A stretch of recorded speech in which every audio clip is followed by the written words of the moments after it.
Quotation കൊണ്ട് കൊലപാതകമല്ല, quotation കൊടുത്ത് പീഡിപ്പിക്കപ്പെട്ടതാണ്. പ്രതിക്കൂട്ടിൽ കയറിയവരെയൊക്കെ നിങ്ങൾ കണ്ടതല്ലേ? ഞാൻ തന്നെ കണ്ടപ്പോൾ ഭയപ്പെട്ടു പോയി. അവരെങ്ങനെ ഈ ഒരു രാത്രി ഇവരെ ഫേസ് ചെയ്തു എന്നുള്ളത്. അപ്പൊ നമുക്ക് ഇതിൽ ഏറ്റവും വലിയൊരു കാര്യം, വിധി പറഞ്ഞതും ഒരു ലേഡി ജഡ്ജ് തന്നെയാണ്. അതിജീവിതയ്ക്ക് വേണ്ടി വക്കാലത്തുള്ളത് ഒരു ലേഡി, നീതിയുക്തമായി നിൽക്കുന്ന അഡ്വക്കേറ്റ് മിനി അഭിഭാഷക. അപ്പോൾ നമ്മൾ ഈ സ്ത്രീകൾക്ക് വേണ്ടി, പക്ഷെ നമ്മൾ തളരരുത്. കാരണം നമുക്ക് ഇതിന് മേലെയും നമുക്ക് കേസുകൾ ഫൈറ്റ് ചെയ്യാം, വിധി വാങ്ങിച്ചെടുക്കണം. കാരണം ഈ അതിജീവിത കടന്നുപോയ ഒരു മെന്റൽ ട്രോമയുണ്ട്. ആ ട്രോമ ആരും മനസ്സിലാക്കുന്നില്ല. അങ്ങനെ ഈ പീഡനങ്ങൾ അനുഭവിക്കുന്ന ഓരോ സ്ത്രീകളും കടന്നു പോകുന്ന മെന്റൽ ട്രോമയ്ക്ക് ഒരു ക്വസ്റ്റ്യനാണ്. അവരെ ആര് സംരക്ഷിക്കപ്പെടും? ഇന്ന് അവർ കടന്നു പോകുന്ന മെന്റൽ ട്രോമ ഉണ്ടാവാം. അവർക്ക് വേണ്ടി, നീതിക്ക് വേണ്ടി വാദിച്ച അഭിഭാഷക കടന്നു പോകുന്ന ഒരു മെന്റൽ ട്രോമ ഉണ്ടാവാം. ഞാനും ഇതുപോലെ ഒരുപാട് കേസിൽ കടന്നുപോയിട്ടുള്ള ഒരാളാണ്.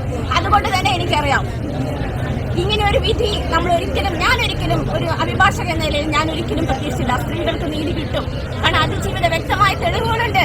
അതായത് ഇതിൽ നേരത്തെ ഒരാൾ പറഞ്ഞു കേട്ടു, പിന്നെ ഇമോഷൻ അനുസരിച്ച്, ജനങ്ങളുടെ വികാരത്തിനനുസരിച്ച് കോടതിയോട് പ്രവർത്തിക്കാൻ ആരും പറഞ്ഞിട്ടില്ലല്ലോ. കോടതിയിൽ വ്യക്തമായി ഇത്രയും 8 വർഷം നീണ്ട കേസല്ലേ ഇത്. പ്രോസിക്യൂഷൻ വാദങ്ങളെല്ലാം നടന്ന, തെളിവുകളെല്ലാം നടന്നല്ലോ. ഇത്രയും സമയമെടുത്ത് കോടതി കണ്ടെത്തുമ്പോൾ അത് നീതിയുക്തമായ ഒരു വിധിയായിരിക്കണം. നീതി 8 വർഷം അതിജീവിത കടന്നുപോയതാണ്. അപ്പോൾ ഒരു വിധി പറയുമ്പോൾ, ഇനി വിധി പറയാൻ ബുദ്ധിമുട്ടുണ്ട്, പ്രശ്നമുണ്ടെങ്കിൽ മാന്യമായി രാജിവെക്കണം.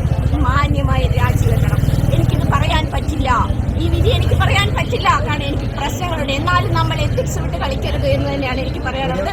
ഈ വിധിയിൽ ഞാൻ ഒട്ടും സാറ്റിസ്ഫൈഡ് അല്ല എന്നുള്ളത് തന്നെയാണ് എനിക്ക് പറയാനുള്ളത്. സ്ത്രീകളുടെ പക്ഷത്ത് തന്നെയാണ്. സ്ത്രീകൾ സംരക്ഷിക്കപ്പെടണം. കാരണം ഇത്രയും ശക്തമായിട്ട് ആ ഫിലിം ഇൻഡസ്ട്രിയിൽ തന്നെ മാറ്റങ്ങൾ ഉണ്ടായതും ഇന്ന് അമ്മയുടെ തലപ്പത്തിരിക്കുന്ന വനിത പോലും ഇവർക്ക് വേണ്ടി സംസാരിച്ചിട്ടില്ല. ഇവർക്ക് ഈ ചാൻസ് വാങ്ങിച്ചു കൊടുത്തത് ഈ ലേഡി ആയിരുന്നു എന്നുള്ളത് നമ്മൾ മറക്കാൻ പാടില്ലാത്ത ഒരു സത്യമാണ്. അവർ ശബ്ദമുയർത്തിയപ്പോൾ, അതിനു മുന്നേ എന്താണ് പറഞ്ഞത്? ഇതിനു മുന്നേയും പല കൊട്ടേഷനും റേപ്പോഴും നടന്നിട്ടുണ്ട് എന്നുള്ളതാണ്. അപ്പൊ എല്ലാവരും മൗനം പാലിച്ചെടുത്ത് ഇവിടുത്തെ അതിജീവിത ശക്തമായി മുന്നോട്ട് വന്ന ഒരു വനിതയാണ്. വ്യക്തിത്വമുള്ള ഒരു വനിതയാണ്, സ്ത്രീത്വമുള്ള ഒരു വനിതയാണ്. ആ വനിതയാണ് ഇന്ന് അവരുടെ ഇമോഷനെയാണ്, അവരുടെ ഡിഗ്നിറ്റിയാണ് ഇന്ന് ഈ വിധി വാദിച്ചിരിക്കുന്നത്. ഇനി ഇങ്ങനെ ഒരു വിധി വരാതിരിക്കട്ടെ ഈ ഭൂമിയിലെന്ന് ഞാൻ പ്രാർത്ഥിക്കുന്നു.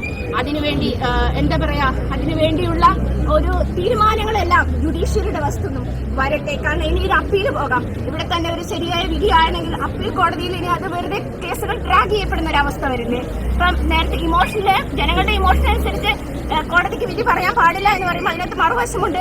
തെറ്റായ വിധികളിൽ അപ്പീൽ പോകുമ്പോൾ ഹയർ കോടതികളിൽ സമയം ട്രാക്ക് ചെയ്യപ്പെടും. ആ പ്രതിയാണെന്ന് കണ്ടുപിടിക്കുമ്പോൾ ആ പ്രതിയാണ് എന്ന് ഹയർ കോടതി, ഹൈക്കോടതി പോലെയുള്ള കോടതികൾ ശിക്ഷിക്കപ്പെടുമ്പോൾ അവിടെ കീഴ്ക്കോടതിയിൽ കളഞ്ഞ സമയവും അവിടെ ഉണ്ടായ അവർക്കുണ്ടായ മാനനഷ്ടവും ആര് സഹിക്കും? ഇനി വീണ്ടും ട്രാക്ക് ചെയ്യപ്പെടില്ലേ കേസ്? സുപ്രീം കോടതി വരെ നിങ്ങൾക്ക് പോകാമെന്നുള്ളതല്ലേ? അപ്പൊ വൈകി എത്തുന്ന നീതി എപ്പോഴും നീതി നിഷേധമാണ്. 1000 കുറ്റവാളികൾ രക്ഷിക്കപ്പെട്ടാലും ഒരു നിരപരാധി ശിക്ഷിക്കപ്പെടാൻ പാടില്ല എന്നാണ് നമ്മുടെ നിയമത്തിന്റെ എത്തിക്സ്. അപ്പൊ അതുകൊണ്ട് നീതിയുക്തമായ വിധികൾ ഉണ്ടാകട്ടെ എന്ന് ഞാൻ പ്രാർത്ഥിക്കുന്നു. അതിനുവേണ്ടി സമയമെടുക്കുന്നുണ്ടെങ്കിൽ കോടതി പ്രതി ശിക്ഷിക്കുക തന്നെ വേണം എന്ന് തന്നെയാണ് എനിക്ക് പ്രാർത്ഥനയുള്ളത്.